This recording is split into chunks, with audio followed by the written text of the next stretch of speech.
Well, hello everyone. So in this video, I want to introduce you guys this absolutely beautiful Vivitar Series 1 macro focusing 28 to 90 millimeter f2.8 to 3.5 zoom lens. This lens probably came out in the 80s.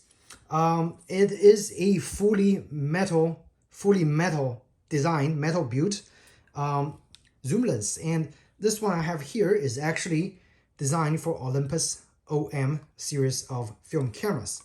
So as you can see, it's mounted on a Olympus OM 4. And the reason I'm doing this review, or like first impression, or like just a quick overview, is that I think this lens is very well designed. It is beautiful, it is durable, and it actually takes fairly good pictures for its usable zoom range. So as you can see, the lens is a push and pull design. So you have your distance meters over here, and as you push it out all the way to 90 millimeter, you can see the distance markings, which corresponds to the distance that the camera is focusing on. And another cool thing about this lens is its ability to do macro focusing, especially at 28 millimeter. Okay, if you push it all the way to 90, you can't really go as close as you want. So like if you go to 90, as you can see, the closest you can go is 1 meter. Okay, but as you go down to maybe 50 millimeters, you can see your close distance becomes probably somewhere to 0.5 meters. And if you go to 28 millimeter zoom range, you can see your zoom is actually very close to 0.25 meters and even closer. Okay, so this is really cool. I actually took this lens, I unmounted the lens on the OM camera, and I actually put it on my Sony A7 IV and did a few snapshots. And I'm actually gonna put those snapshots on the screen right now so you guys can see how well this lens actually performed. And it's quite interesting lens, especially for a lens that's built in the 80s.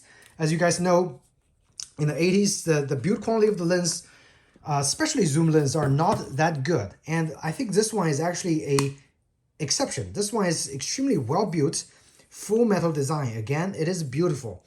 And the coating is actually quite stunning as well. Try to show you guys the aperture ring. So this is the aperture. It's how many blades? 6 blade design.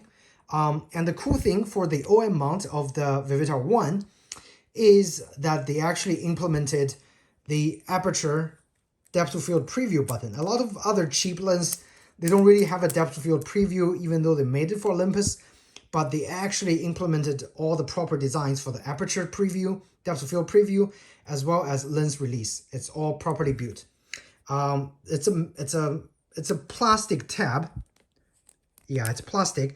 However, you got proper tabs at least. Okay, looking at the front of the lens elements, it's a 67 millimeter filter size, and this lens is just beautiful, very well designed. The downside is there is significant amount of focus shift if you zoom in and zoom out. I mean, it doesn't really matter that much since film cameras, doesn't suffer that, focus shift problem.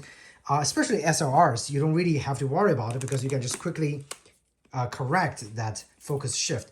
But this lens, because of its barrel design, the focus shift is actually quite significant. So if you push from 28 to 90, your closest distance focusing is going to be messed up. And there's an interesting range at the 50. You're going to see a different focusing pattern, which is quite wild. You just have to use it to find out exactly what I'm talking about.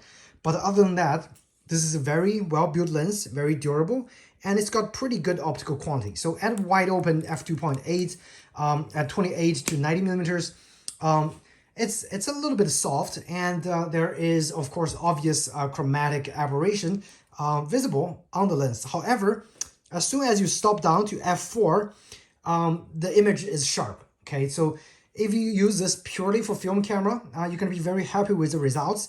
If you just want one general lens to carry on with your film camera, okay, that's your choice. Personally, I like prime lenses. So I mean, this is not a good example. This is a 35 prime, but for my Sony camera. But prime lens usually gives you better optics if, better optics is what you're looking after. However, if you want convenience of 28 to 90 and you don't want to buy a whole bunch of lenses, this is your best bet, okay? If you guys have any questions about this lens, feel free to ask me in the comment section down below. And I hope you found this video helpful in helping you making a decision on whether you should buy this lens or not. And if you did find it helpful, please do hit the like button or subscribe to my channel. I should have more similar film photography related contents coming out for you guys. So thanks again, and see you in the next video. Take care.